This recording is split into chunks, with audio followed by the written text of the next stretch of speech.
Hello everyone, मेरा नाम है शिवम। दोस्तों, आज का ये वीडियो काफ़ी इम्पॉर्टेंट है, तो दोस्तों वीडियो को पूरा एंड तक देखिएगा।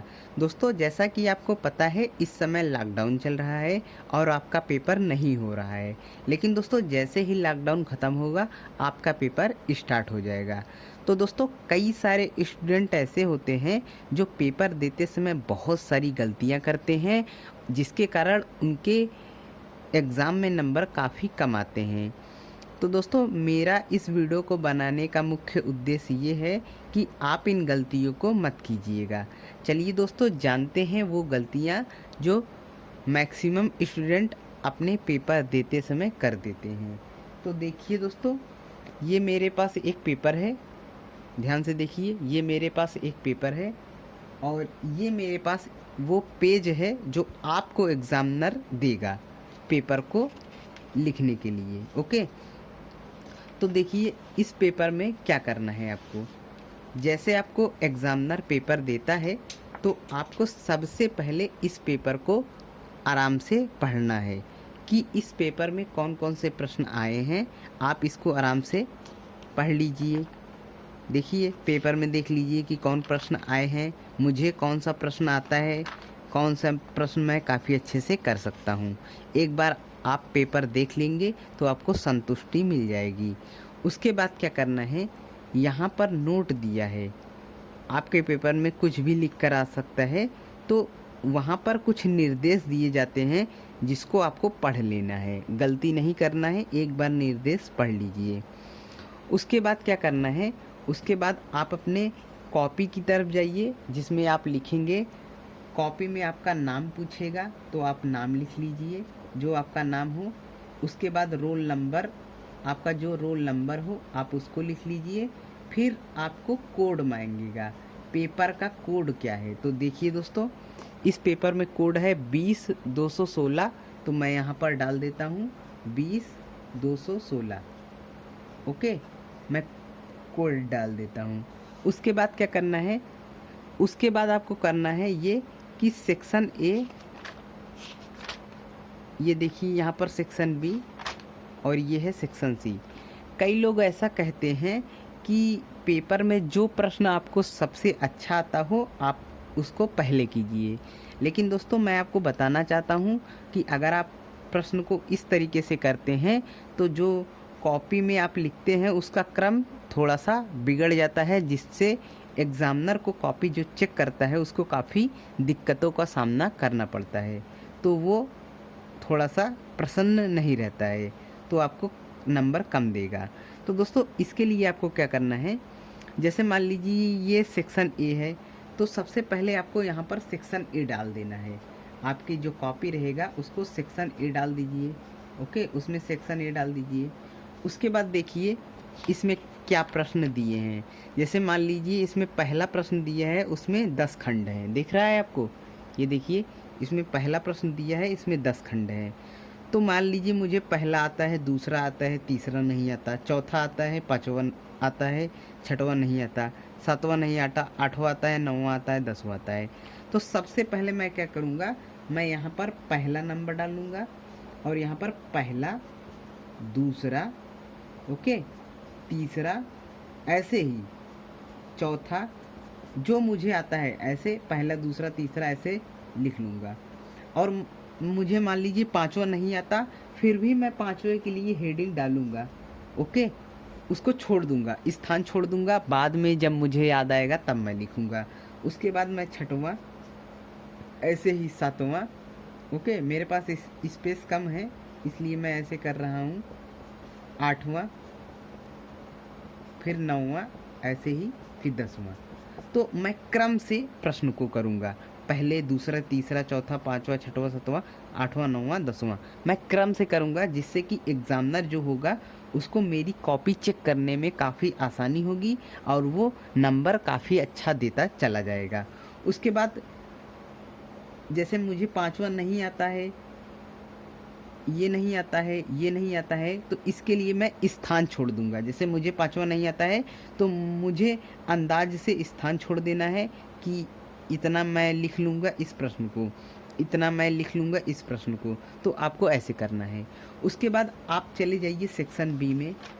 सेक्शन बी में देखिए यहाँ पर, ये देखिए सेक्शन बी पे मैं आ चुका हूँ। जैसे मान लीजिए मुझे यहाँ पे दूसरा आता है, तीसरा नहीं आता, चौथा आता है और पांचवा आता है, छठवां नहीं आता है।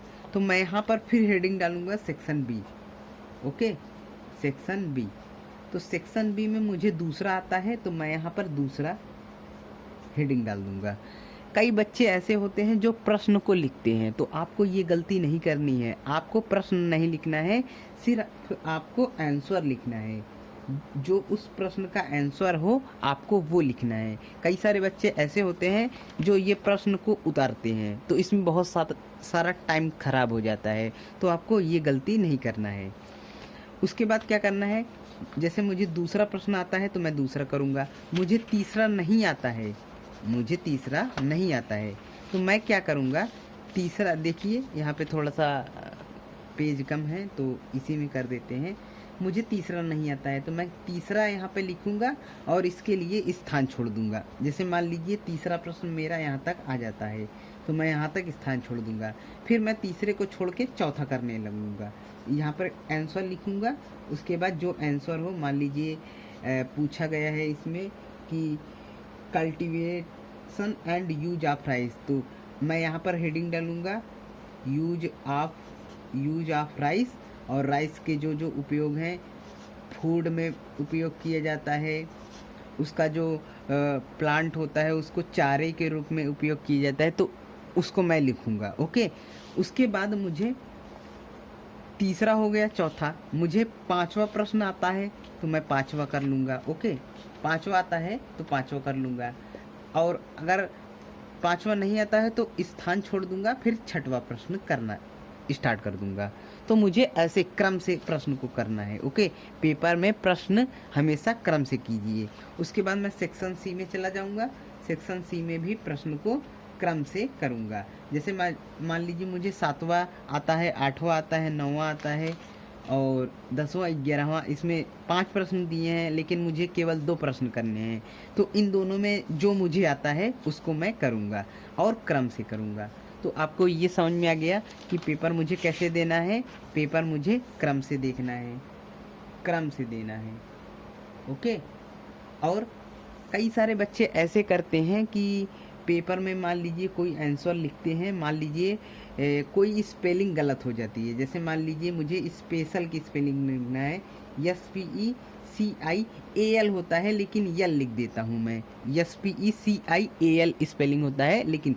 तो क्या करते हैं बच्चे, इसको ऐसे पेंट कर देते हैं, ऐसे पेंट कर देंगे। उसके बाद अलग से लिखेंगे स्पेशल।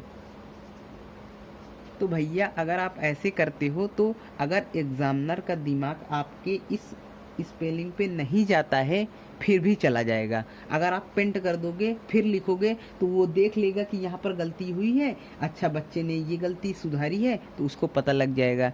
तो अगर आप स्पेलिंग लिखते हैं तो एक वर्ड अगर मिस्टेक हो जाता है तो आप इसको ना तो कट कीजिए ना ही इसको ऐसे पेंट करिए, आप उसको ऐसे ही छोड़ दीजिए, गलती मत कीजिए।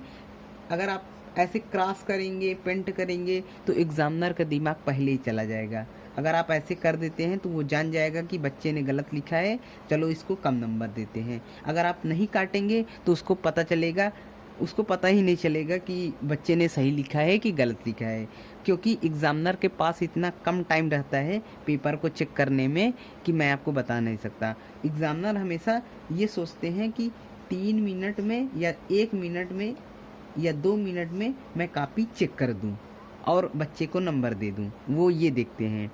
दूसरी बात आपको ये भी याद रखनी है कि आपको राइटिंग बना के लिखनी है, राइटिंग बनाकर पेपर में लिखना है, बनाकर। ओके, ऐसा नहीं करना है कि कुछ भी ऐसे लिख दिया, जैसे मान ली मुझे ऐसे लिख दिया कुछ भी ऐसे, तो ये नहीं करना है। आपको राइटिंग बनाकर पेपर में लिखना है, पेपर में क्रम से लिखना है, पेंट नहीं करना है, क्रॉस या पेंट या ऐसे क्रॉस नहीं करना है, ऐसे नहीं करना है, ये नहीं करना है।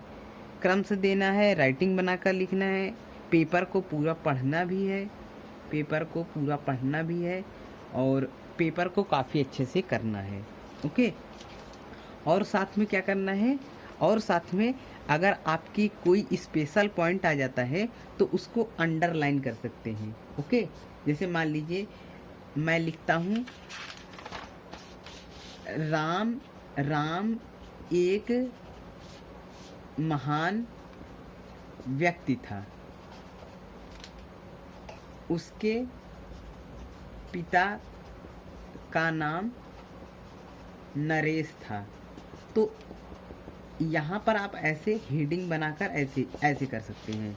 राम क्या है, महान व्यक्ति था, तो राम को ऐसे हेडिंग, तो आप ऐसे कर सकते हैं।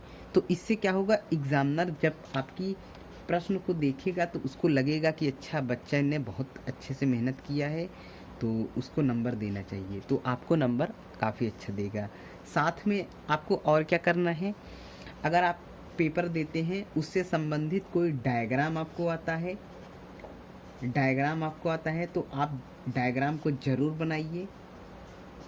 बनाइए, छोटा बनाइए लेकिन बनाइए ज़रूर। तो इससे क्या होता है, एग्ज़ामिनर काफ़ी खुश हो जाता है कि बच्चे ने पढ़ाई की है, मेहनत की है, इसको नंबर देना चाहिए। तो दोस्तों अगर आप ये सारे पॉइंट्स को फॉलो करते हैं तो आपको एग्ज़ाम में नंबर ज़रूर मिलेगा। चलिए दोस्तों, मिलते हैं नेक्स्ट वीडियो में, तब तक जय हिंद, वंदे मातरम।